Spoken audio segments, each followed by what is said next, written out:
If we remove the building, nature should be able to take over instantly and thrive there. We have, for example, zero foundation going in the ground, so we can actually just remove just a little bit of the upper soil of the lot, put that soil aside, not even removing it, protect it during construction, and then you can just reuse it on the same site. And that's going to give you the healthiest soil that you can have. Hello and welcome to the Regenerative Design Podcast.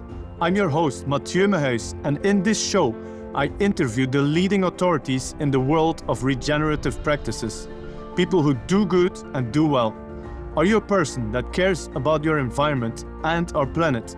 Are you a person that wants to leave the planet to our children to be something that we can be truly proud of? Something to enjoy for many generations to come. But are you also a person that believes we can do all of this and do good in business? Well, I have really good news for you. You're here listening to the podcast that is all about making our planet a better place and making your business more successful. Enjoy the show. Hello and welcome to another episode of the Regenerative Design Podcast with your host Mathieu. And today we have another great guest. His name is Stéphane Doise. I'm saying it correctly. And Stéphane, he has a pretty cool background. He's worked for many years in Munich, in a city that I was living as well. We actually shared that. We were living in the same city for a while. We didn't know. But he has a degree from the TUM, which is the Technical University of Munich. He's worked in a lot of departments in Munich as city services.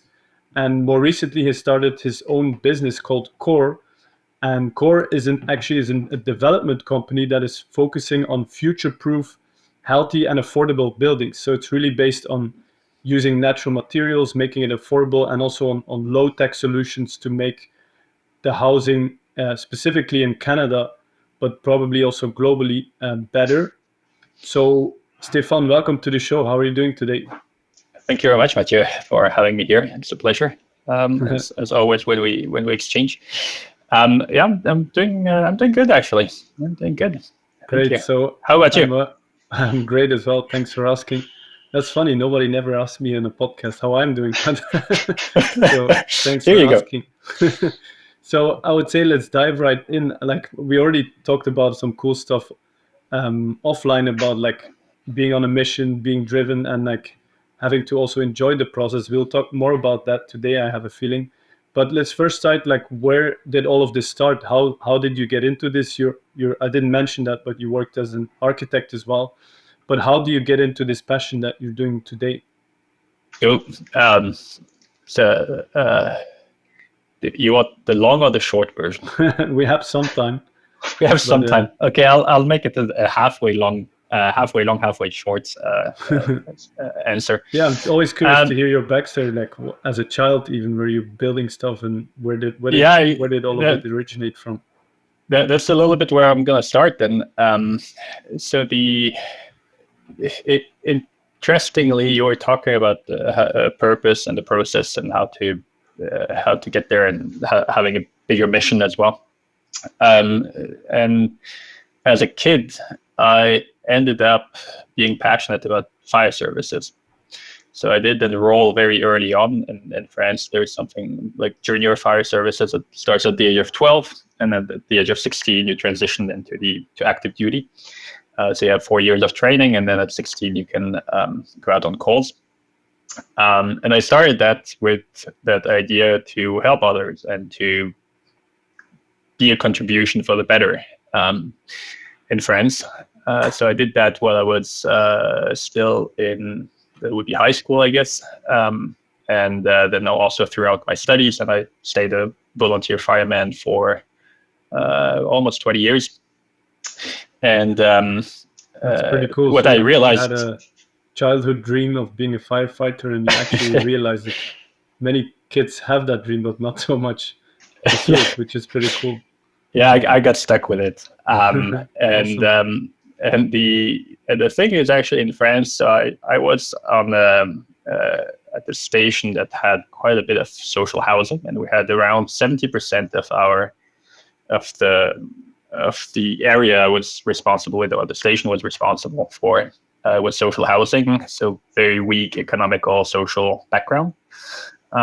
So we've had quite a lot of shit to deal with that is more from a social perspective, economical perspective, whether it was on emergency, like medical calls, or also when it came to fires, like car fires, garbage fires, things like that at night. France was very famous for that in the 2000s.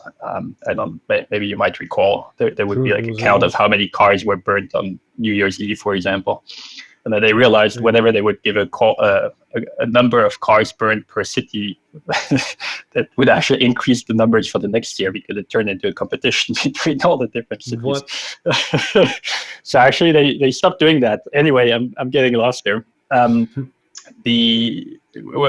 I realized was actually that the built environment, a lot of the people that were living in, which was social housing, which was very poorly maintained, in very poor conditions, seemed to be an element that was being in the way of people having better lives. Which is when I transitioned also to thinking about architecture, because at that point I was thinking of doing a career as a fireman. But I still needed a degree to be able to access the officers' lane for fire services.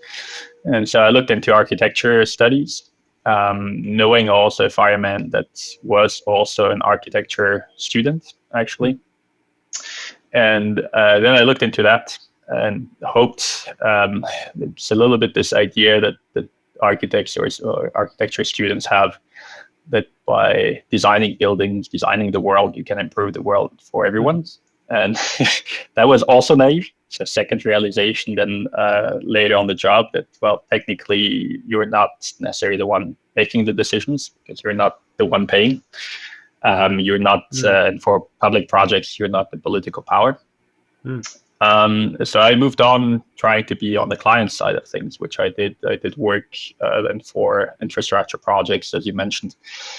There was some overlap here, because I did for quite a few years build new fire stations for the city of Munich. Nice. They had aging infrastructure, because a lot was post-World War II, so 50 years later, you just need to upgrade everything. And the same situation again for the subway infrastructure. So after I was thinking, okay, if I'm doing public transportation, that's actually something useful, and that's something that should be green by definition. Until, again, being a little bit too naive, then I realized a little late that the decisions that are made when it comes to public transit are not necessarily always based on the actual needs of a place, of a community, but are also political gain.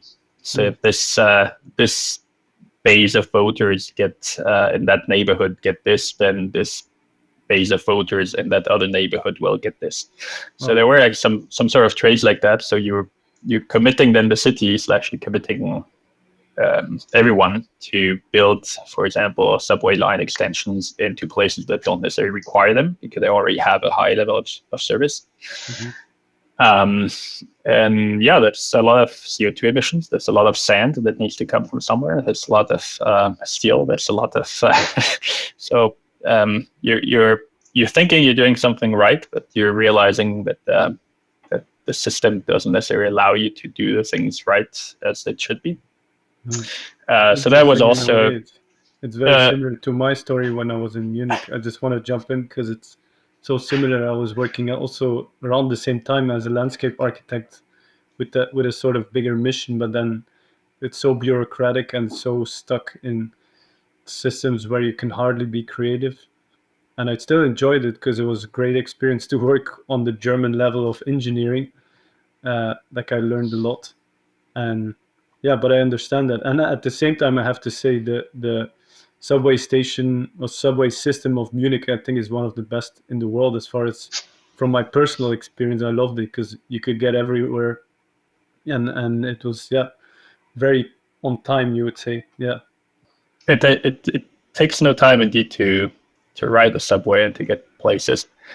I think it's a very performant system as well. But the residents of Munich think it's crap. Yeah, It's then they old should and go to other cities. it's not sufficiently reliable. And but yeah, it's exactly the reality check when you go other places and you're like, oh, actually, it's pretty good so here. bad. So, But okay, yeah, so you did that, and then you kind of felt like, there's more, or you felt a deeper calling. there was one realization that slowly came in as well, and at the same time, for personal reasons, I have moved to Canada. My wife is Canadian, Nice. so she wanted to be back, or we also wanted to be back closer to family, because neither of us had family in Munich. So with our own family, a little bit of additional generation support is always advantageous. So that was one element, and yeah, there was a call also for my wife to be back, to feel home again. And yeah, luckily she did take me with her. So and now I'm in Canada. And then the question was, okay, what do I do with my life?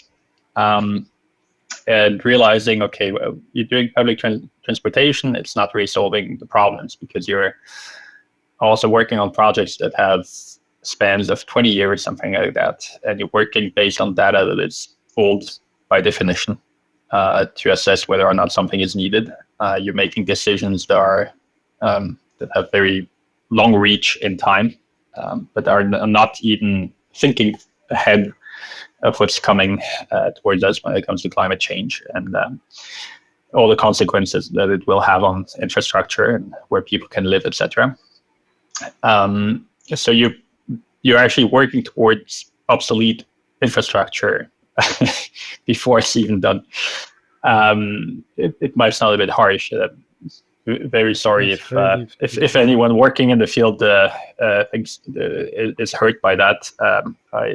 I'm convinced that everyone working in public service and in infrastructure is usually fully committed to making the world a better place. I just felt need it. Yeah, there's more to it. Yeah, I just felt also that there was more and more discrepancies between what I was reading, hearing, talking about on the topic of climate change, resources, energy, and the actions that are taken and the decisions that are made. So being in Canada, I was okay. That's not necessarily going to be something I'm going to pursue. So what can we do here? And there's one big topic here is the topic of housing crisis that's always popping up, with very high cost of living. Which is probably the major problem. The biggest problem in Canada is housing, I think, at the moment, right? Yeah, it's pretty much up there. I mean, I believe the last stats where people are mostly concerned about the economy, so that's always something that comes in the mind of everyone. But housing is definitely high up there. It is definitely a challenge. I mean, the cost of housing are horrendously high here. So that was one aspect that was like, well, I have a background in architecture and client representation, so maybe I'll transition to that. And the other thing is, okay, how do I make that work with the topic of being in a finite world? And how do I figure out a way to build that takes into consideration all the changes that are already happening and the changes that are ahead of us? So this is where I decided to go on with my own venture, not finding necessarily any organization that was already going in that direction and pushing in that direction. This is how CORE, which stands for Climate-Oriented Real Estate, was born, and I'm working towards that. I'm having first designs that are about to be completed. So we're hoping to be able to build also the first small multi-unit residential building next year. So that's where we're going. Nice. So that's a little bit the half long story. I like it because you had all those experiences trying to be of service to the world, and then you realized whatever I'm doing. Well, I think it still, in a way, you still did, because the public services are important, but I also Yes. get like if you work on something today as an engineer, you might only see it in 20 years. And if you then look at the bigger problems, housing, climate change, economical instabilities, these are things that need to be fixed faster. Like for Yeah. climate change, we don't have 20 years. We need to start changing it now. And one of the big influencers of climate change is the housing industry. I don't know if it's the biggest one. It might be agriculture. Not to blame agriculture because the solution is also there, but housing has a huge impact on the environment. And I think you might be more familiar with it, but it has to do with the amount of energy that's needed for concrete, for glass, for steel. Yes. Is that correct? Is that what's like driving is that also what's driving the cost, since energy costs are increasing? And is that why it's so expensive in Canada, or is there other Plenty of questions there. specific reasons? Exactly. So to start with, so yes, the built environment, generally speaking, worldwide is responsible for around 40% of greenhouse gas emissions. So it is the largest emitter of greenhouse gases. And you can divide that into two subcategories. So one being the embodied carbon, when we're focusing just on the topic of greenhouse gas emissions. But let's talk just about that for now. Mm-hmm. So you're going to have embodied carbon, which are emitted when you're building something. So the manufacturing, the production of anything emits something because you have used energy, you have used resources, you have transformed resources, you have transformed material. So that's creating, depending of the places, I believe in Canada it's 24%. So that would be then close to 2/3 of the emissions from the built environment that goes into that. And then you have another, the other part is about the operational emissions, which is going to be everything that is linked to heating, powering a building.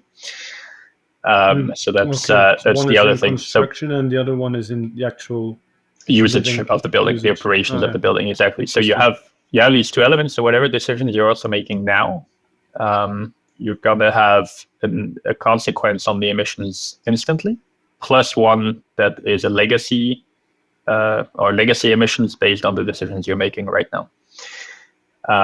Obviously, these numbers change also slightly or largely in every single country, depending on how clean your electrical grid is, for example, how much coal is used for electricity generation, how you build, how much local materials you use, how much concrete you use.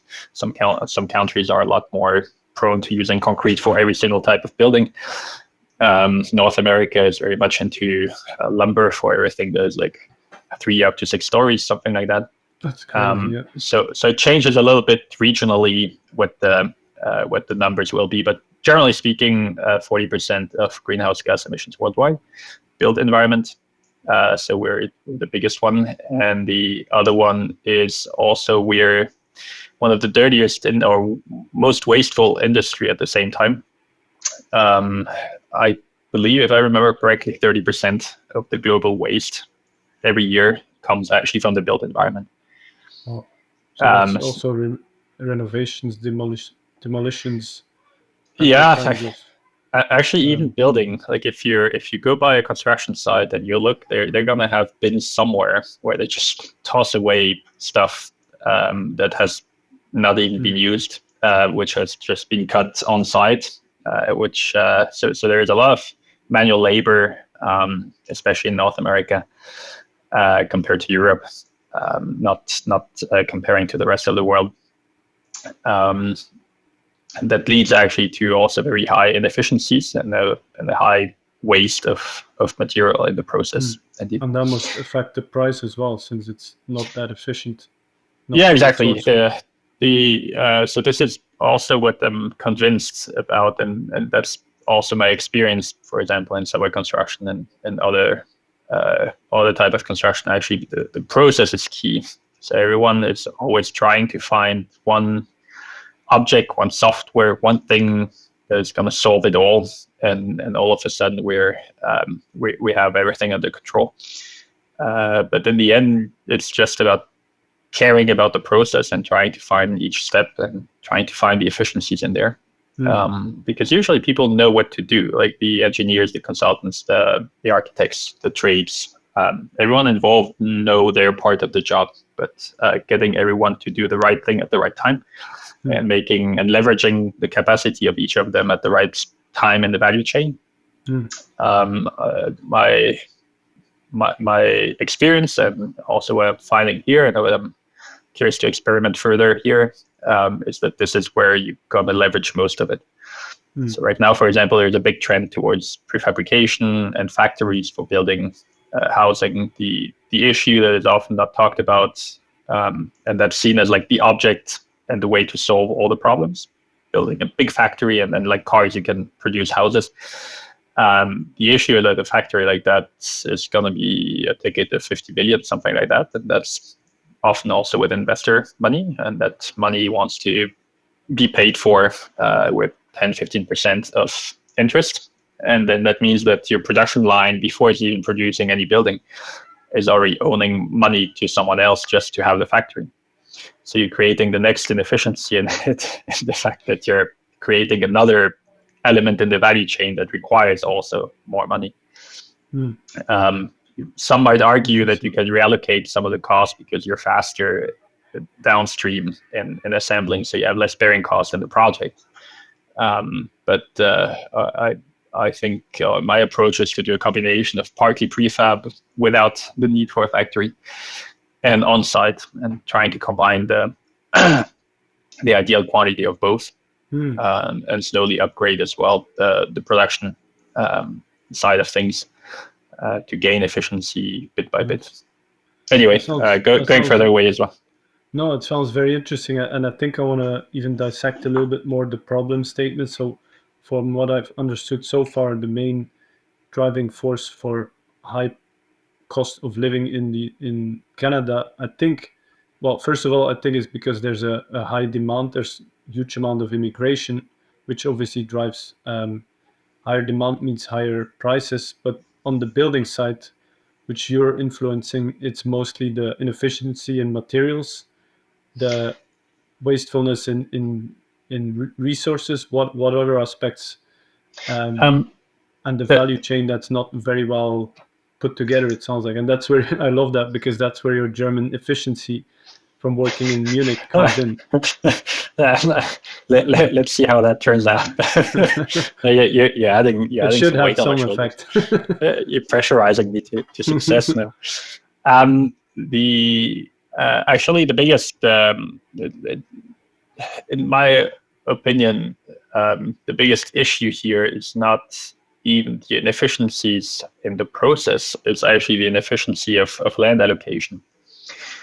So you have this typical North American urban sprawl, suburban model, single-family houses, front yard, backyard, zoning regulations, zoning bylaws that mandate setbacks, maximum FSR, and so on and so forth, which lead to a very low density of usage of land, which is also a very big issue with the built environment. So if we, for example, go back to the issues and the impact of real estate on the environment, which we are a full part of, by the way, we're not a different entity as humans. We are wasting a lot of land for our usage. And this is also where we're creating land scarcity, for example, in Canada and British Columbia, just by poorly allocating it. But it's the same all across North America, more or less. Which is crazy because there's so much land, but at the same time, exactly. Used. And then it's so the infrastructure cost for the government and which is the taxpayers' money is crazy. Then you have to asphalt roads, energy power lines, sewage, all that stuff. That's highly expensive. Yeah, but there is plenty of research also on that. There is also a bunch of YouTube videos that document that very well. You also end up with ticking time bombs for the cities because they have a very low amount of taxpayers per kilometer of a mile of infrastructure. So you end up having a very hard time and updating, keeping, maintaining the infrastructure down the road. So that's another aspect of it. The other thing is, as you were mentioning, putting asphalt everywhere. So you're making the land fully waterproof everywhere, and then you wonder because of flash floods, and you wonder for other issues. So you're just creating a big system that is everything but what it should be. And you exclude people from housing. You have massive burdens. I did the calculation here. If a standard townhouse, small townhouse, 3-bedroom, would easily go for 1.5 million for new build somewhere in the suburbs. The issue is over Canadian dollar, just to be sure. Canadian dollars, yes.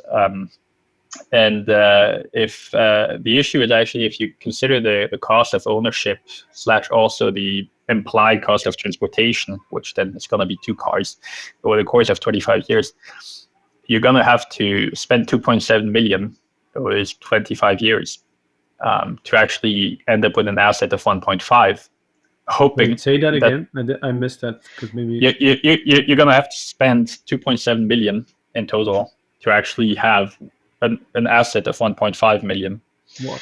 And that's so all the infrastructure, or that's the cost for the cost for the person buying the townhouse. So the person actually, when it's committing to a loan for 1.5 million, is actually committing it for 2.7 million, because first off, a financing and interest. But the other thing is, on top of that, you're going to be ending up with the maintenance of the building for 25 years. You're going to end up having also to think of how do you get around. And so if you're a standard family with 2 cars living in the suburbs, then you're committing to paying for 2 cars for the total duration you're there, more or less. And these costs go up, and you have to maintain them, and you have the tires, and you have all of that. So if you add up all the costs linked to that, including utility costs, power, etc., you end up having you're actually signing up for a bill of 2.7 million without knowing it. You're going to have to pay that over 25 years. And then you hope that at the end of that, your 1.5 million are still worth 1.5 million. So the model, even economically, doesn't make sense of house ownership in the typical way of thinking. So it's just not adding up. So even there, it's fairly wasteful. It just is put on many different bills, so people don't necessarily realize it. The issue with that assumption as well, that your asset will keep value, is thinking that cities can still be desirable in 25 years from now on. That says that the city will still be able to feed all the population, for example. And I think I've already mentioned that to you. I believe there is in Paris, there was a study done that without diesel-powered trucks, they can only feed 20% of their population. So if you remove that because you don't want to burn it, or you just don't have it anymore, and France doesn't produce any petroleum products, you're going to end up with a severe issue because your population just can't be fed. Like, your supermarkets are not supplied in any other way than by diesel-powered trucks. So if you think of that, plus you think of the fact that insurances are pulling out of certain places because they just consider they can no longer take the risk of insuring you in certain places, there's another aspect that might hit you hard when you own the land down the road, where we've seen that in California. There are examples of places that all of a sudden have the soil just sliding or have landslides, and all of a sudden the place is no longer stable, and people just bought 2 years ago a house for 2 million, and now they sit on a mortgage of a house they cannot even access anymore. And of course, no insurance company will cover you for anything like that. We're thinking of wildfires, floods, hail, etc. In Alberta, there has been a hailstorm last summer or 2 summers ago now, I'm not sure anymore.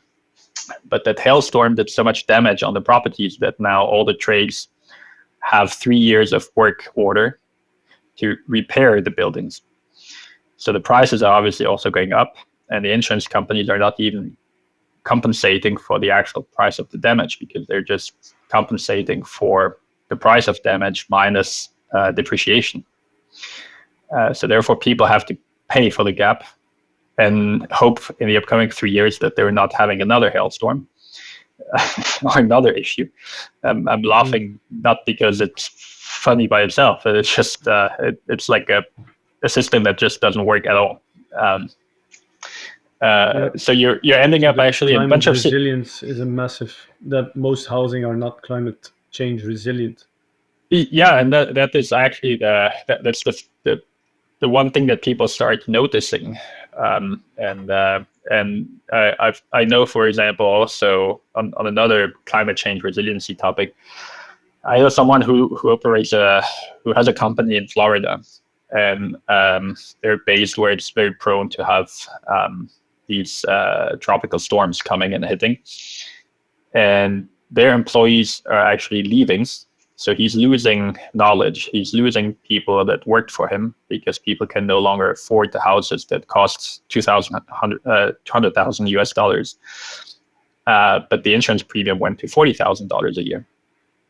So the gamble was, okay, if the storm hits only every 6 years, then you can live without insurance. The problem is if it hits every 3 years, you end up at a situation where you can no longer afford and make it work. So even if you like your house, even if you purchase that house, you're just out of insurance, you're out of financial options for that.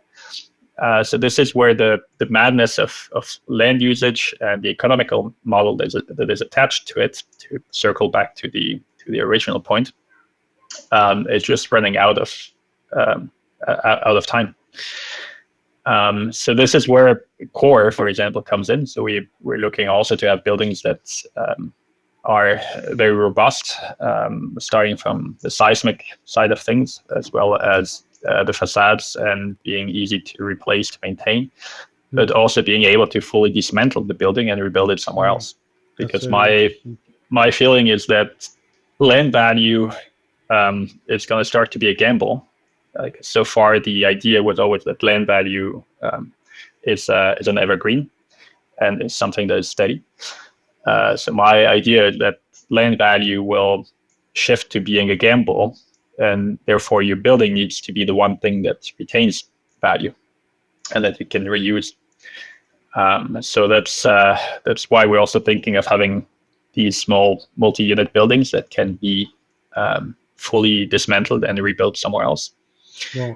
Which also helps then in terms of if you buy a property and you would want to relocate, or maybe there's threats of climate change or other impacts or other stuff, you could call you and say, please, can you dismantle my house and build it in another area in Canada where it's safer or whatever. Then you guys could do that. It's pretty cool. The focus that that we're having is actually on rental units, to also not have any more that high capital intensity, because I'm seeing also that many people are on paper well paid, so making 100 to 250,000 US Canadian dollars a year. They're actually, in quite a few cases, they just cannot put the equity aside to buy a $2.5-3 million house, which is now also something that is a pretty standard price in Vancouver, around Vancouver. So therefore, you have people that want a place for their family and they want a comfortable place. They want, but they just can't have the equity aside. And I also think it would be a terrible financial decision to buy a house right now with everything that I've just said before, because it just doesn't add up, and we cannot expect the future to be like the past. So therefore, we're offering rental units, and therefore we would be able also, when we see that there is less demand in one place, we could actually relocate the building, therefore also avoiding new upfront or embodied carbon emissions, because we can reuse the same building again. Eventually you have to change a few elements, but reuse most of it. And this is where I think we can make the business side of things work with all the constraints that we have from a finite planet. So this is where we need to align both. And I know I think the purpose of your podcast is to show that you can do well addressing both.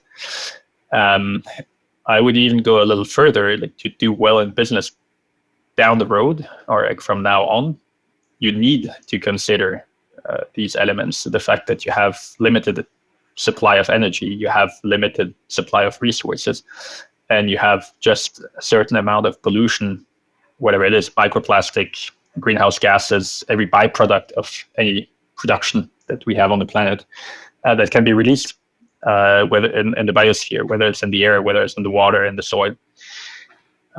So if you don't do that, you're actually putting at risk the whole system. And the other issue that you have when you have a high energy abundancy and you have a high resource usage, that you're just allowing yourself and you're allowing your business to be very wasteful in how it operates, because energy compensates. If you need 2 loads of truck of lumber instead of 1, well, you just refill the gas tank of the truck. And since energy is very, very cheap, it's some people might argue it's not the case, but there's a fun guy in France that did the calculation that the guy that lives in France, a Frenchman living on minimum wage, or actually even on social help or social welfare, he has the equivalent of 600 to 700 machinery slaves for him. So if you would count the energy used by one human, turned into or accounted for the amount of humans that it would take to actually fulfill the same level of energy in the system. It's like one person living on welfare in France has the equivalent of 600, 700 humans doing the work for him.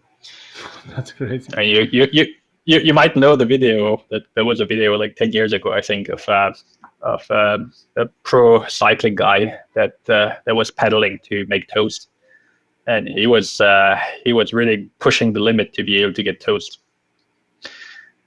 So that's the effort that is required by just putting 2 slices of bread into a toaster in the morning. Yeah, that's crazy. Yeah, if you think about it in that way, all the benefits we have of living today. This podcast is brought to you by the Garden of Your Dreams Masterclass. Are you struggling with finding the right tools and tricks for your garden? Are you lacking the confidence to be a self-sufficient gardener? Do you sometimes get overwhelmed by the lack of knowledge and time you have to actually do gardening? Then the Garden of Your Dreams Masterclass is for you. But then, so I think I'm getting really much clearer in a deeper level what the core, let's put it that way, what the core problems are in the Canadian, or specifically, or yeah, we can say Canadian way of building, which is very unresourceful, high cost of building. It's not flexible. A lot of infrastructure is needed, and so then your business core comes in as a developer to say like, hey, let's make it lower cost, let's make it more energy efficient, I'm assuming. And so what are all the other benefits of doing it your way? Well, yeah, I mean, there's benefits for it's a win-win situation. So win for the person that is housed, because we're offering them, as you were saying, a highly energy efficient place. So for both summer climate and winter climate, because we also have to consider heat domes and heat waves more and more. And also considering a heated climate in 25 years from now on and 50 years from now on. We have all net zero buildings, so therefore the electricity used by the building is produced on the building itself. Yeah. So we can skip the utility bills, whatever they might end up doing down the road. That's amazing. Is that through solar energy, or is there other? Yes, at first we're looking at solar, but I'm also considering small wind turbines. Oh. That's also something that I think is underlooked at in many urban areas, and which is a good combination to have with solar, because you have places that have quite a few months with not that much solar, with not that much sun. So therefore you could compensate, but it depends also of each lot. So you're going to have to see whether or not you're on a lot that will be exposed to wind. If you just block between two major buildings and large trees around you, then the wind turbine might make zero sense. But yes, to circle back to the advantages, that's these are two of on the energy side of things. On the climate comfort side of things, we also have a system that uses almost no glue, no chemicals in it. So we're trying to be as pure wood as possible. So as much unprocessed raw material as possible in the building, Nice. Which enable also for healthier air. I don't know if you've ever, if you walk on the construction site and you look at all the packaging, there's always all these danger symbols on all the materials you're going to find. And there's a reason for that. But we're actually just building homes with that and putting kids in there. So it's like the builders are not allowed to touch it, but it's being used inside of the houses. Yeah. It's insane. And you're mentioning it also for the people assembling the building. It's really not healthy how a construction site is operated. I would argue even more in Europe than in North America, because you have a lot more lumber wood side of things in North America.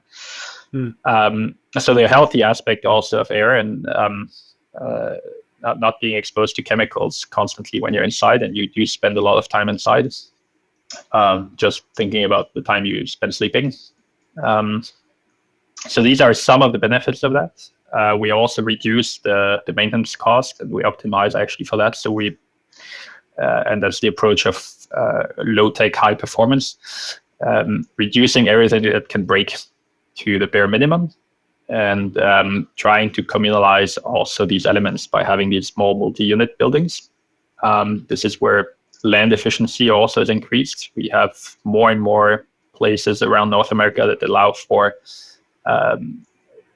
depending of the places, it's called small-scale multi-unit housing or multiplexes, where you're going to be allowed to build between 4 and 8 units, usually on what used to be a single-family house lot. Yeah, that's a good change. So therefore, you dilute also the cost of land per user, but you also create more interaction with people, especially if you balance out the outdoor spaces, the public spaces, the more private spaces.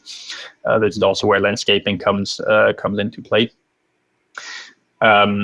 So giving also a sense of attachment. I've heard actually from other people, they live in their single family house, and some of them have said, well, for 20 years, we have never talked to any neighbor around here, which is insane to me. And offering also variety of housing unit types in what used to be single family house neighborhoods, from 1 bedroom to 4 or 5 bedroom units, so that you have also a variety of people living in there, which also contributes to a more healthy social environment. Think of older people being able to help out younger parents, or younger people benefiting from the advice of older people in the same building, or helping out on fixing a bike and things like that. Yeah. You just create a different... because we're working on 2 projects in other side of Canada, on the Toronto side. Yep. For intergenerational living. Yeah. So that's exactly the same. Well, think of your Italian village, where you have everyone just sitting around, talking to each other, greeting each other, knowing who's where, and being able to help out the one who has broken his leg by getting his groceries. And social isolation in cities is also a problem.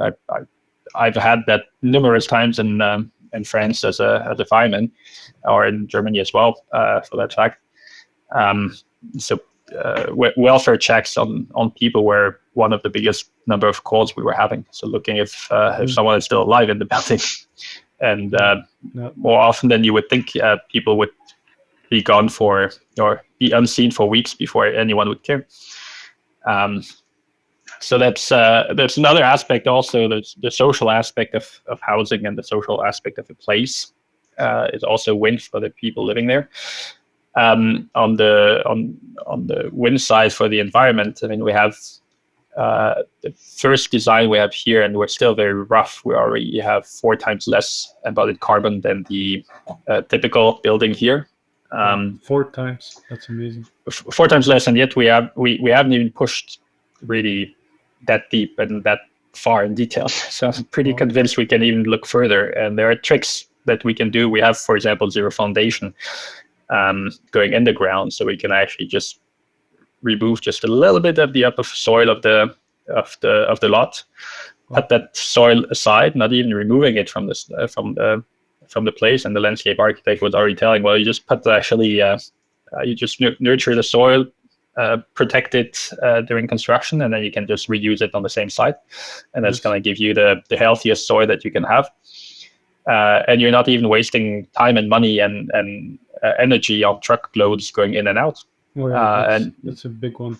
That's so you're working on with the developers. I'm working with like this huge amount of trucks that are in, and then they remove the soil and they say it's bad soil because it's not good for building.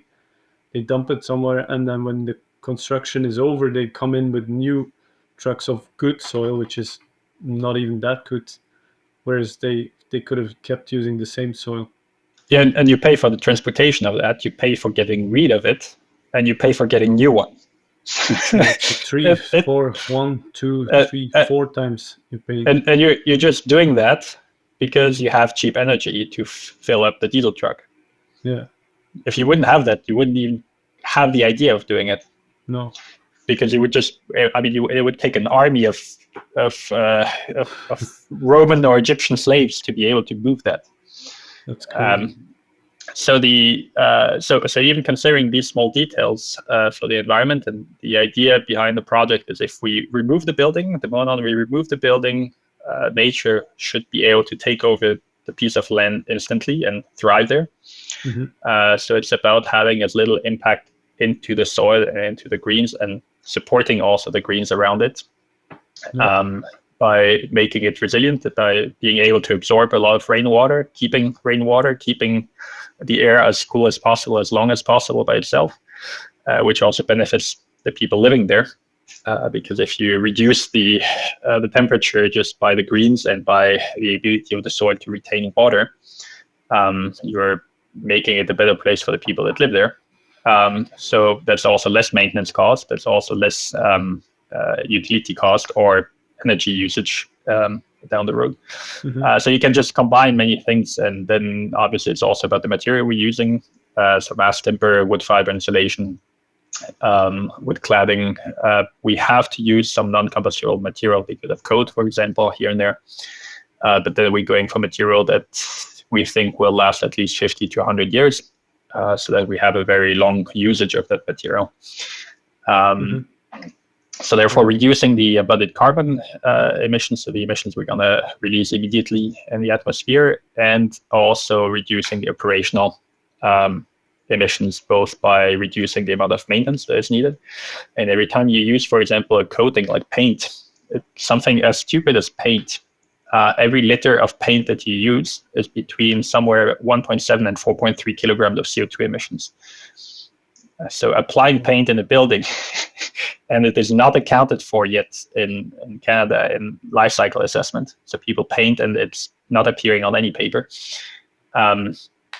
is actually a terrible thing. And frequently also these paints are also bad for health. So you see again here that you have a win technically for the health of the people in there. You have a win for the environment, and you have a win from a business perspective, because you don't have to wait for the painter. You don't have to pay the painter. You don't have to repaint every 5 years because it looks old. So you don't have these running costs anymore.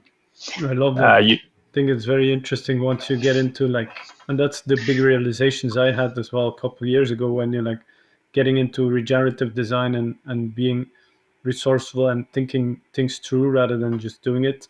Yep. Then there's you wanted to resolve one problem and you're doing it, but at the same time you're solving a series of other problems, which is pretty cool. And that's focusing on the process side of things, because if you know that applying paint once means that you're going to apply paint every time you have a renter change, That you realize actually down the road that it's going to be a lot more impactful in a negative way, whether it's on your financials as well as on the environment, than if you would try to go around it in the first place. So it's really about caring about each step. And this is also where I have a different approach, because I'm planning to keep all the buildings. So therefore I have a skin in the game for the long term. Was a standard developer, which is also the standard in all industries, where everything is highly segmented. Everyone focuses on one very particular thing. It's not ideal to be able to work with a finite world, because the moment you separate each entity in the value chain, and everyone has a very specific problem, no one has the big problem.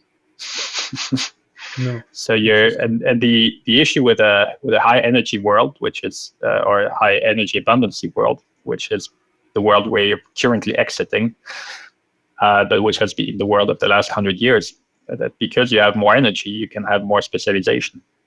You can divide more, and you can also provide more. So that was also something where the welfare states have been very have been doing well, because they were having more and more energy coming in, so therefore more wealth being generated, and they were able to divert more people from picking up potatoes in the field to actually then doing research, being medical, being admin people in ministries, and then splitting up responsibilities into different ministries, for example, in different departments. The same in companies, where you have more and more departments, which means that you dilute responsibility for the big picture, and no one has the big picture anymore. Yes. Okay. I'm getting very clear, and I'm learning a lot about construction and how you're going to solve a lot of problems in Canada. I love that. Hopefully. No, you're doing it already. But in your business endeavors, what are some of the biggest challenges that you're facing today? It's interesting. I was asking myself the same not that long ago.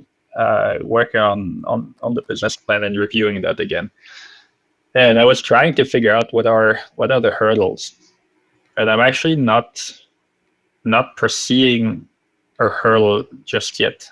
So I might be again fully naive for getting something big. The weird thing is actually by assembling, for example, the right team, by taking the time also, that was at the beginning of our work with the architects, with the consultants, etc. We've selected also all of them, for example, based on their approach and sensibility to the bigger problems. They all work together, and they all start considering it's also about the process again of how you work and how you make all the consequences of each decision in the design process tangible to everyone, and how you make every single person involved an actual stakeholder, and give them ownership of the project as well. They actually all try to solve each other's problem. So it's interesting. Instead of creating problems for the other one, they try to solve the problems of others. Oh, that's interesting. So because they have skin in the game, and then like if they it's going to impact them. They feel actually that they are empowered, and they feel that they have a responsibility, and they try to create some sort of a team spirit as well. How do you do that practically? Is just by assembling the right team, or is that with subcontractors, or? No, that came from my experience actually working in management on subway construction. I had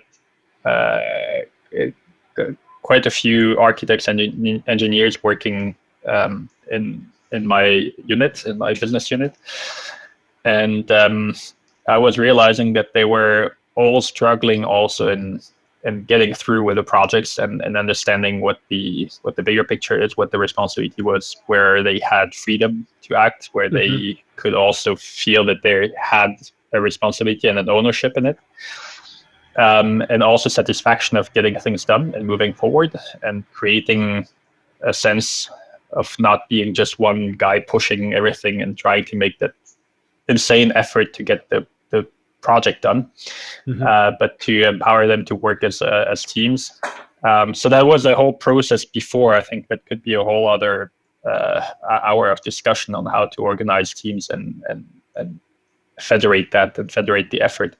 But again, that was also one of the realization that if you focus on the process and how to organize things, people know what to do, but how to organize them, it's actually key to get the best out of them, because people generally want the best to get the best result for themselves personally. They also want to have fun doing it. They also want to be empowered to do things and to have an impact. So it's about how to release that energy, release that that force and these skills. It's never a problem of skill shortage usually in the projects. They all know what to do. It's how you organize it. And so that's very cool. I'm taking the same approach here, and by involving people early and by trying to have them all very early on, able to influence the project and to state what the issues, the struggles, the limitations, the regulations they have to work with, including also taking stakeholders from the city, from others like financial institutions, insurance companies, etc. So you can actually take everyone on board early and have them align on the project, and then it goes fairly smoothly. I mean, obviously there's always something coming, but that's normal. That's dealing with problems is the definition of business, of work. But I don't see any major hurdle actually coming. So it's pretty. Again, maybe I'm very, very naive and I'm forgetting something big, but I just had the realization, well, it's actually doing pretty okay, and we're just. So you have a platter of people that are signing up to work with you then? Yeah, actually, they even want to move in before the building is even built. So that gives you, awesome. And I think that's actually a very good sign when you see that people that you're working with and the employees of the people that you're working with, you're seeing that you're actually addressing an issue and topics that they care about. And you see that they have the sense that they want to be part of it. They would want to live in it, and they see everything that is happening. I've had one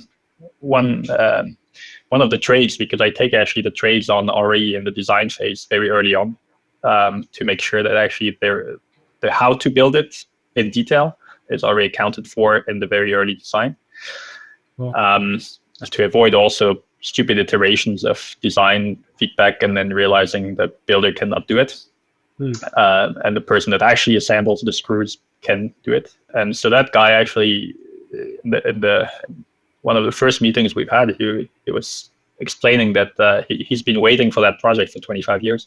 Wow. That's as a builder, that was a builder.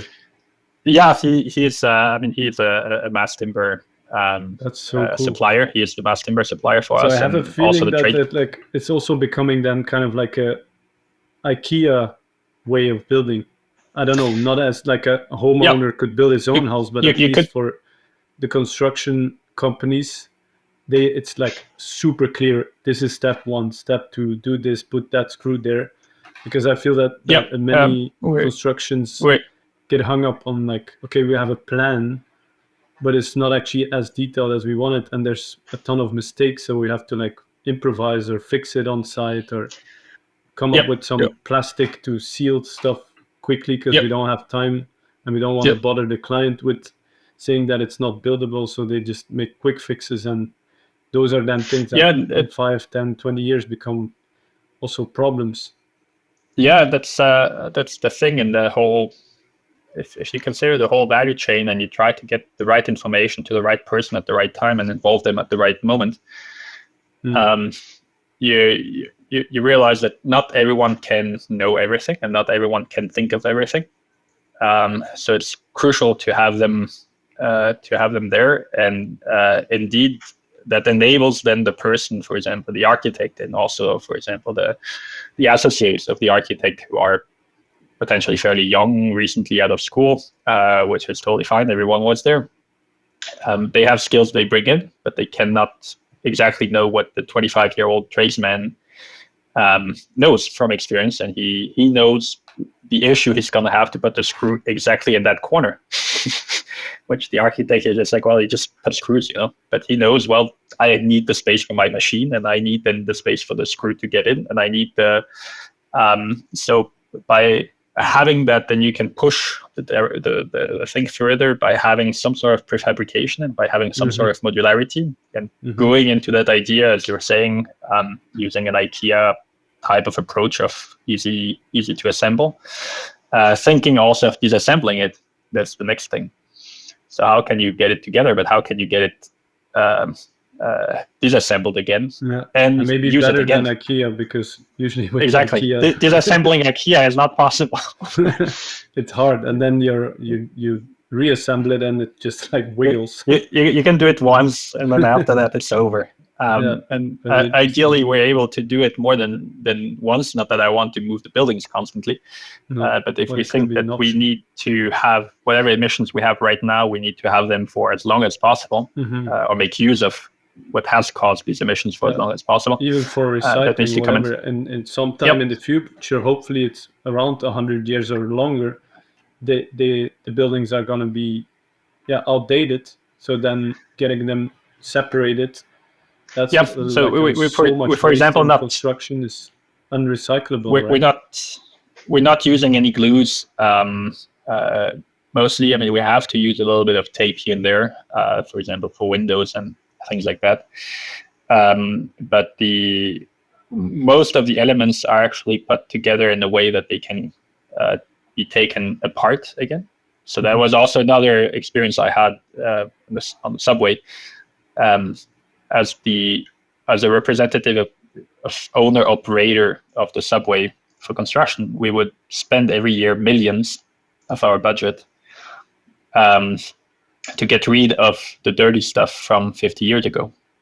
And the dirty stuff being, for example, asbestos and things like that, which used to be included in everything. So you're spending a lot of money down the road if you own the asset. And that's something that is also often overlooked by people owning their own house. The liability of owning something dirty is big. Because you might also end up with heavier regulations when it comes to how to dispose of things. And the moment on, you cannot clearly separate products from each other because they've been glued, they've been painted, etc. The cost of that can be going through the roof, and for something that you don't want to use anymore. So you're paying for something that you want to get rid of. Yeah, and that's actually stealing money from future generations because they will have to deal with that. Oftentimes, renovations can be more expensive than building a home from scratch, which with your way of building, it's not going to be the case. That's very cool. That's the insane thing. When you're thinking in the sense of stealing money from the next generation, yes, that's the thing. The other issue is as long as we're not taking care of the, pardon me, but the shit that we've been doing in the past, we're also making them pay with the ability to live.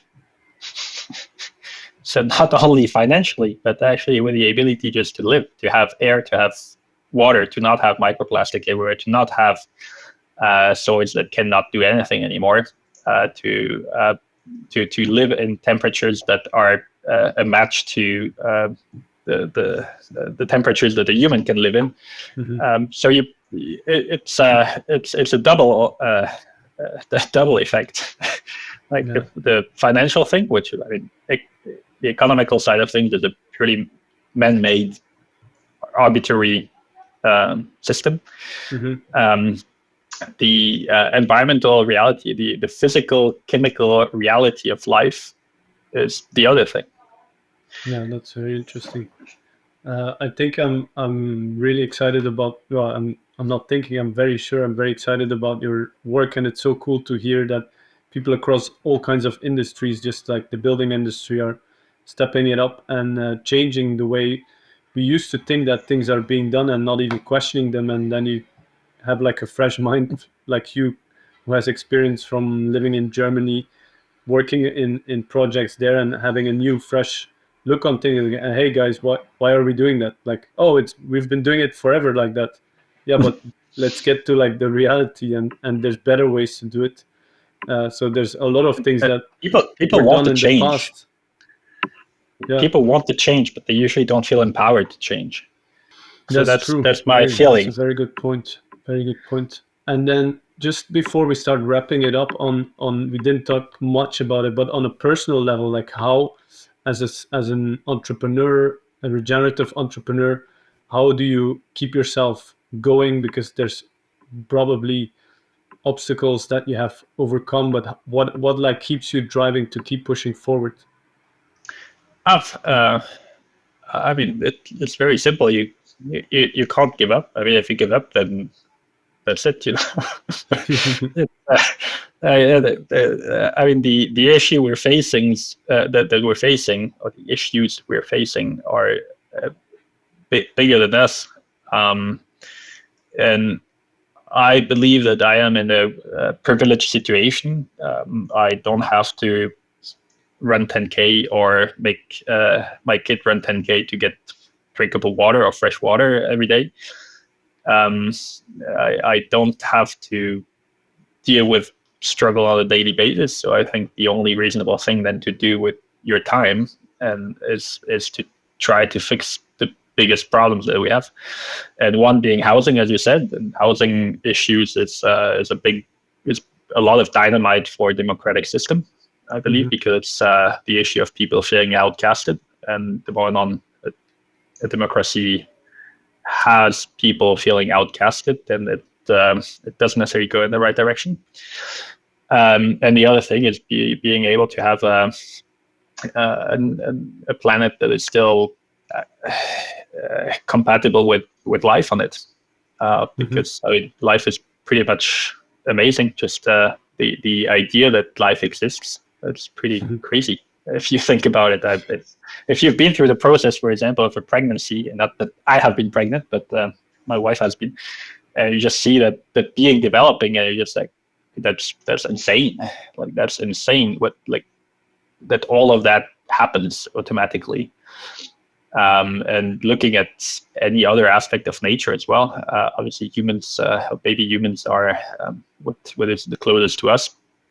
But protecting that gift and being able then, therefore, to share that gift with future generations is, I think, something worth pursuing and investing time in it. So that's the engine. That's the fuel to the engine. And you just, if you have kids, you're just like, well, how do you? I mean, usually people think of how do you provide financially for your kids, but I think we need to think of how do you keep a livable planet for the kids. And the next question is also, what kids do you leave to the planet after that? I love that. Very interesting, and this is a very important driver, I think, for people that are in the regenerative business. Is like, okay, we're definitely, we want to make money, because if you don't make the money, then you can't sustain the business. But it's way bigger than ourselves. It's like, it's for our kids, for the next generations. So I love what you said. We just do it. We don't question it. So we're gonna start wrapping it up. Stéphane, I want to already thank you very much for coming on the show. So when people feel called to either work together with you, I don't know if you're hiring people at the moment, but if some of the people are listening, maybe architects, builders, developers, people that want to help out, or people that are interested to build a sort of house that you're doing, how can people best contact you? I think the easiest would be on LinkedIn. For example, I'm happy. I guess there's the option to leave somewhere with a podcast a link to that. And otherwise, my name and combined with Canada or Vancouver is there are not that many, so it's easy to find me there too. I love that, and we'll add the website, like your website, as well, corebecare.com. We'll add that in the show notes as well.